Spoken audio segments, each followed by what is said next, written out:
Assalamualaikum warahmatullahi wabarakatuh. Perkenalkan, nama saya Kurtuaini, NIM E 2019-3124. Di sini saya sebagai pemateri pertama yang akan menjelaskan tentang aktivitas-aktivitas siklus produksi.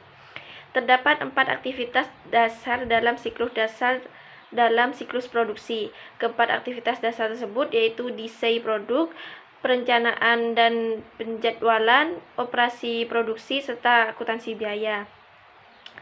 Langkah pertama dalam siklus produksi adalah desain produk. Tujuan aktivitas ini adalah untuk merancang sebuah produk yang memenuhi permintaan dalam hal kualitas, ketahanan, dan fungsi, dan secara simultan meminimalkan biaya produksi.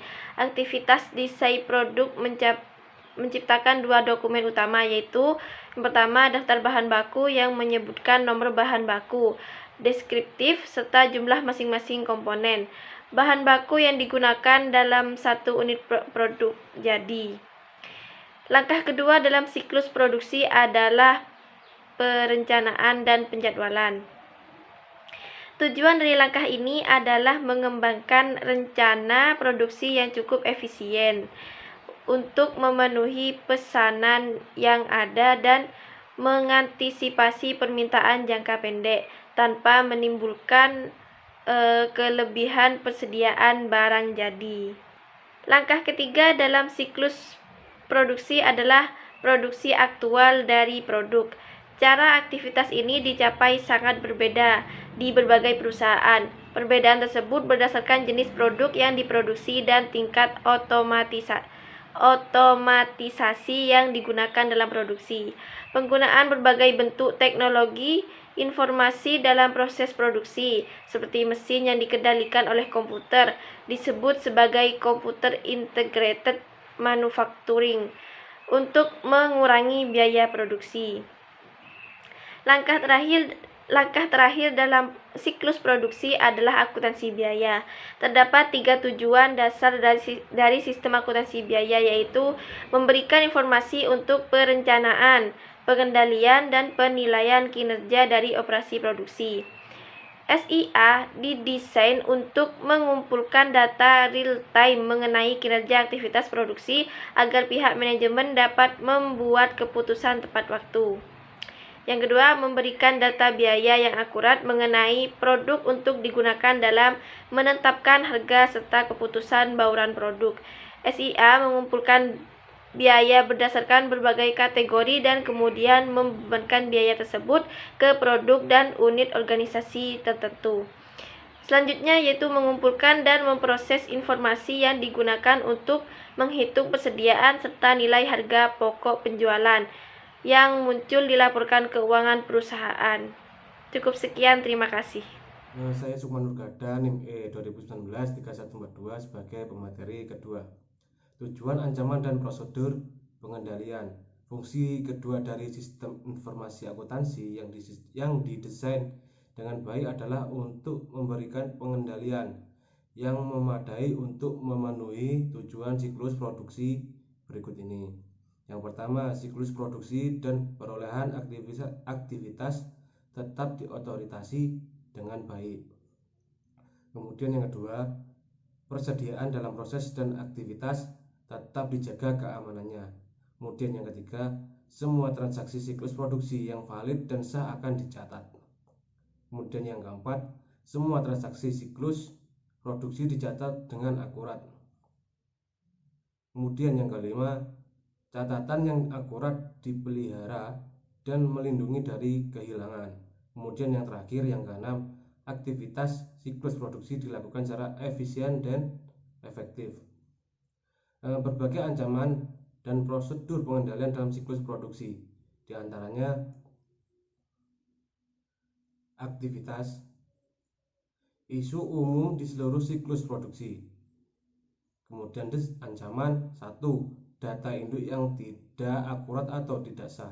Kemudian yang kedua, pengungkapan yang tidak diotoritasi oleh informasi sensitif. Kemudian yang ketiga, kehilangan atau kerusakan data.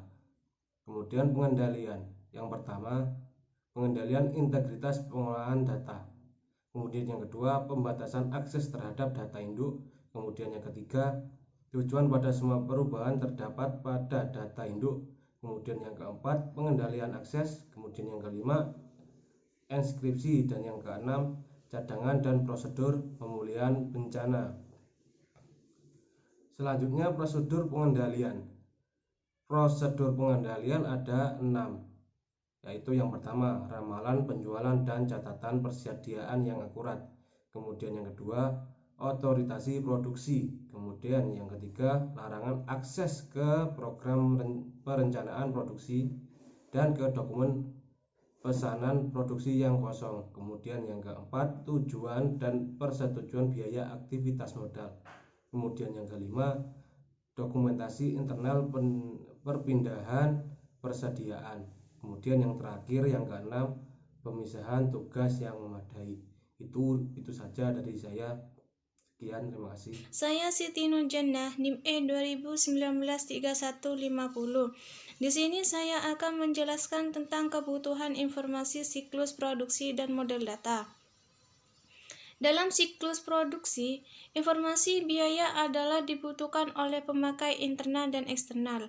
Bersifat tradisional, kebanyakan sistem akuntansi biaya awalnya telah didesain untuk memenuhi permintaan pelaporan keuangan.